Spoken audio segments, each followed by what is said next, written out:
Hey folks, going to be going over an unboxing here of Stonespine Architects.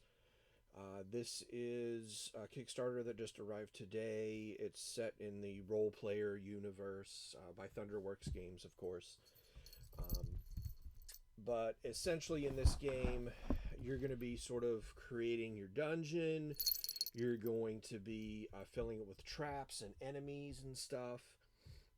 And then you're going to score points at the end based on like how many heroes. I think that's how it works, like how many heroes you can kill or whatnot. But let's go ahead and open it up. I did get the plushie, uh, but it's upstairs, and I don't want to go up and get it. All right, Kaya, you're gonna have to settle down here. All right, let's open this up. So we have a rule book here. I have gone through this already and punched everything out as well as organized it all. I have a rule book here, 16 pages. It is linen finish, so it is.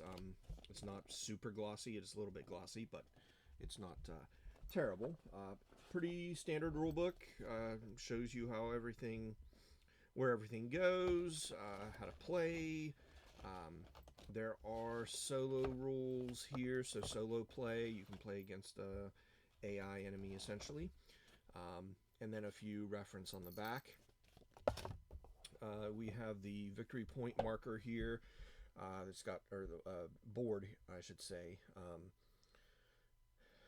Priority markings, gold card that's in play. So there's a lot of variability with the game. And you're going to set stuff on left and right. It looks like it's 2 to 5 players on this side, and then this is the solo board.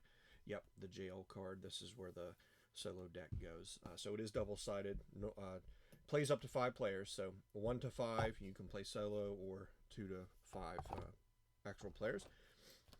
You got a pad of a score pad here with quite a few. I'm sure you can buy more of these from their web store.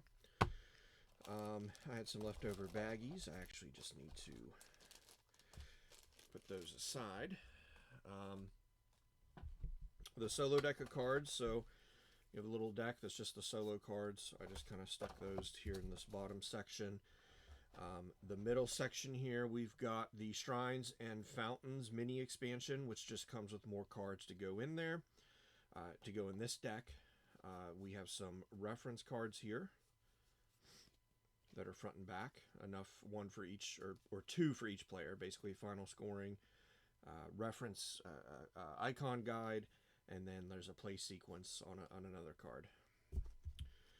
Then you have a couple other different decks of cards. I'm not quite sure what these are, but there's several various decks with different backs. And I put all of those in this middle section. And then this deck of cards is the full deck of cards of your map pieces. So you're going to be sort of laying these out, and creating a dungeon, so to speak. They score different points.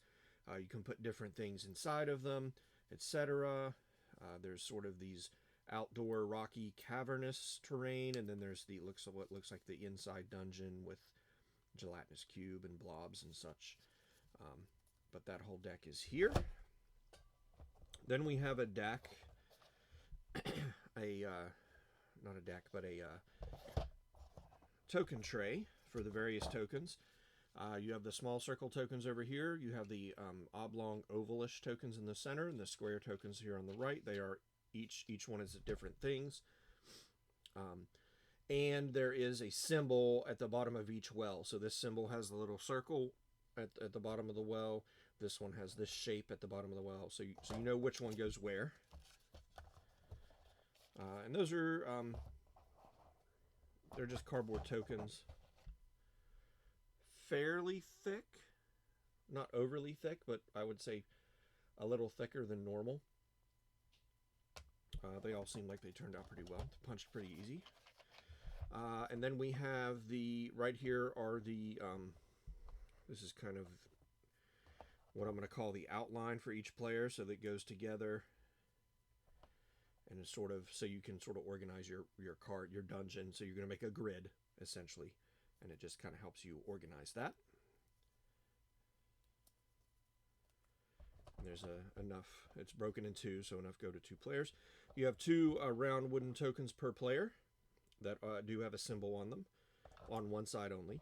And then you have these are arches. I believe these go across the top of your